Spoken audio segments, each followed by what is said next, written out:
Hello friends எல்லாரும் geography classes அப்படின்றது கேட்டுட்டு இருந்தீங்க. உங்களுக்காகவே நம்ம அடா 247 இருந்து ஜியாகிரஃபிக்கான ஃப்ரீ கிளாஸஸ் அப்படின்றத நம்ம குடுக்குறோம்.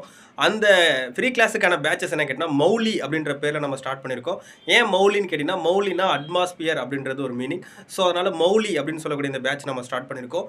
இதில் 10th ஜியாகிரஃபி. ஸோ 10th புக்கில் இருக்கக்கூடிய 7 லெசனை நான் கம்ப்ளீட் பண்ணி கொடுத்துருவேன். 5 லெசன் வந்து இந்தியன் ஜியாகிரஃபி, அடுத்த 2 லெசன் வந்து தமிழ்நாடு ஜியாகிரஃபி. இந்த 2 ஜியாகிரஃபி நம்ம வந்து கம்ப்ளீட் பண்ணி கொடுத்துருக்கோம். அது மட்டும் இல்லாமல் இந்த பேட்ச் என்ன கேட்டினா எந்த ஒரு ப்ரைஸும் கிடையாது, முழுக்க முழுக்க ஃப்ரீ தான். ஸோ இந்த பேட்சை பர்ச்சேஸ் பண்ணும்பொழுது ஃப்ரீ டிஎன், ஸோ கேப்ஸ் போட்டு ஃப்ரீ ஸ்பேஸ் விடாமல் டிஎன் சொல்லி நீங்கள் கொடுத்தீங்கன்னா அந்த கோடு யூஸ் பண்ணும்பொழுது உங்களுக்கு இந்த பேட்ச் அப்படின்றது 0 வேல்யூவில் கிடைக்கும். ஸோ அதனால் ஜியாகிரஃபி யாரெல்லாம் படிக்கலையோ, ஸோ என்னென்ன படிக்கணும்னு ஆசைப்படுறீங்களோ இந்த பேட்சை பர்ச்சேஸ் பண்ணிங்க. இதில் லைன் பை லைனாக நான் நடத்தியிருக்கேன். ஸோ அதனால் இது கண்டிப்பாக எல்லாருக்கும் யூஸ்ஃபுல்லாக இருக்கும். யாருக்கு யூஸ்ஃபுல்லாக இருக்குன்னு கேட்டால் டிஎன்பிஎஸ்சி குரூப் 1 குரூப் 2 குரூப் 4 ஸ்டூடெண்ட்ஸுக்கும் சரி, அப்புறம் யூஎன்எஸ்ஆர்பி எஸ்ஐ, அதுக்கப்புறம் டெட் எக்ஸாம் படிக்கிறவங்க எல்லாருக்கும் இது யூஸ்ஃபுல்லாக இருக்க போகுது. ஸோ அதனால் மறக்காமல் கோடு என்னன்னு கேட்டிங்கன்னா ஃப்ரீ டிஎன் அப்படின்னு சொல்லக்கூடிய கோடை யூஸ் பண்ணி இந்த பேட்சை பர்ச்சேஸ் பண்ணிங்க. ஸோ கிளாஸஸ் எப்படி இருந்துச்சு அப்படின்றத மறக்காமல் கமெண்ட் பாக்ஸில் சொல்லுங்கள். மீண்டும் இதே ஒரு அடுத்த வீடியோவில் பார்க்குறேன். அனைவருக்கும் நன்றி.